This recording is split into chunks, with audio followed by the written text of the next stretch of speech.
Hello, brave awakened ones. Happy New Year. QV here.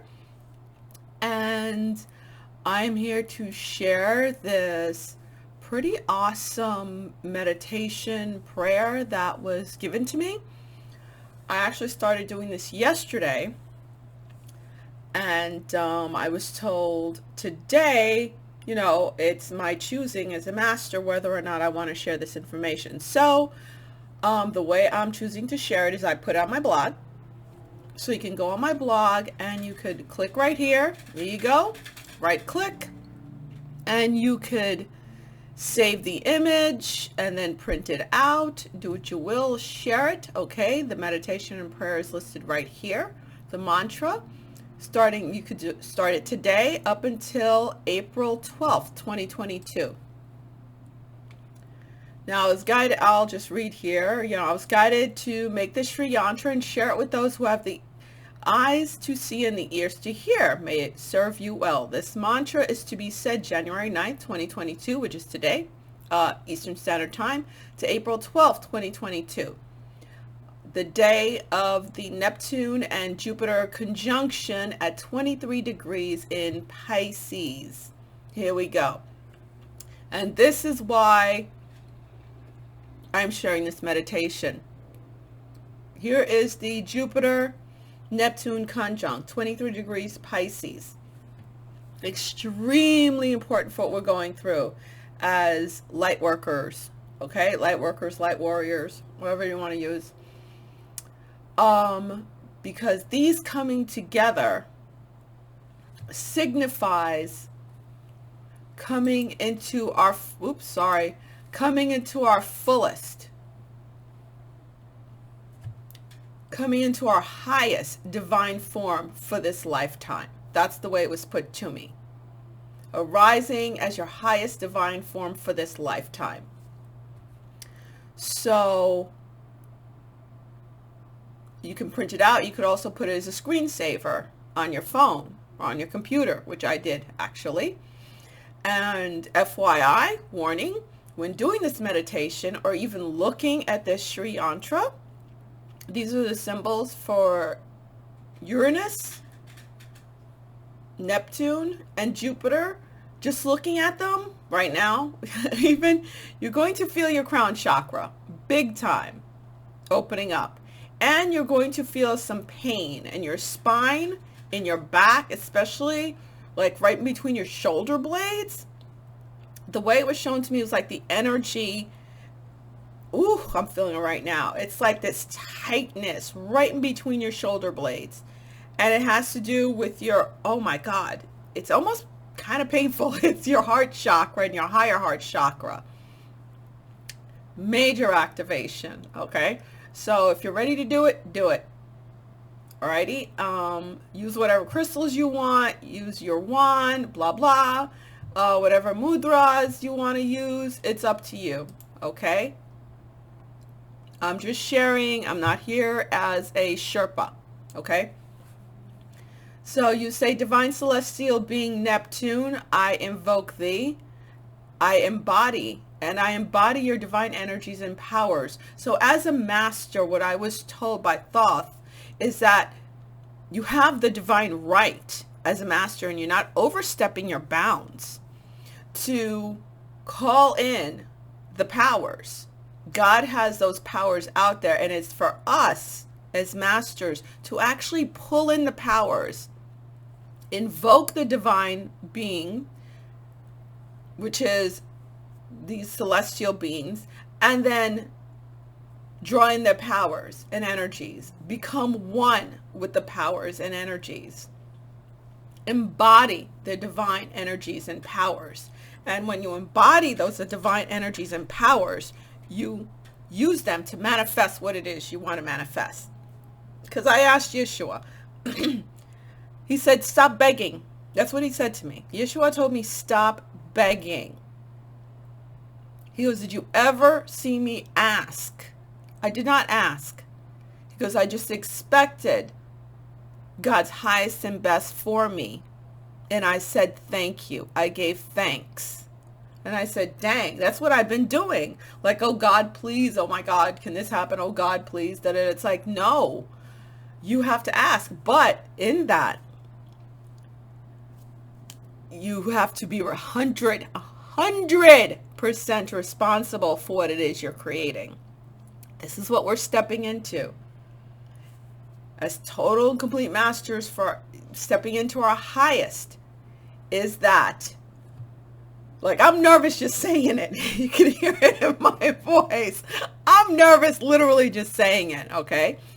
But yeah, it's yeah. You can it's nerve-wracking. I'm wringing my hands as I'm talking too. What I asked is for the divine masters that I've been working with, like Yeshua and Set and the Queen Mother Mary and Thoth, especially Thoth and Yeshua. I'm like, you know, and a Set as master, especially a Seth and Thoth as master builders, and Yeshua as you know, the leader of Melchizedek order, you know, the Most High. I'm like, you know, please have my back.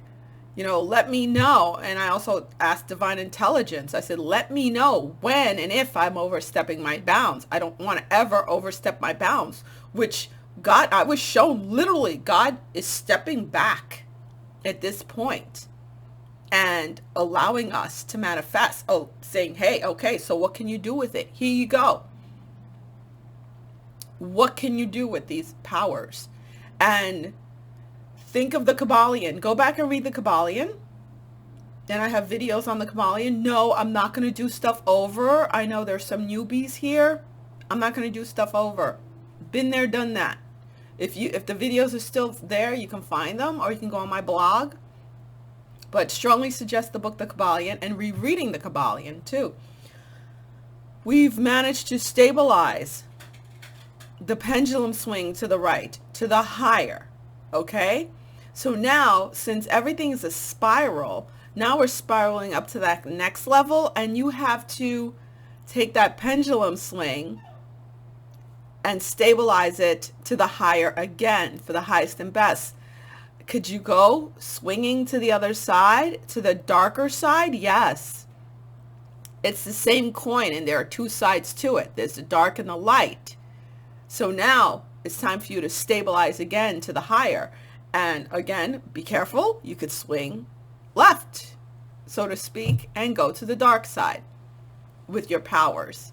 It's on you, on how you utilize your powers. And each and every person, each and every light worker, depending on our level, that everyone's on a different level. You know, we're not all on the same level. We all have different powers, different abilities to different levels. We could have the same powers and abilities, but to different levels. You know, or your clairaudience, clairvoyance, clairsentience. You know, I have them all to an very heightened effect. Like, I could bilocate. I could remote view. Some people are clairaudient and clairvoyant, but they can't go that far. You see what I'm saying? You could have the same abilities.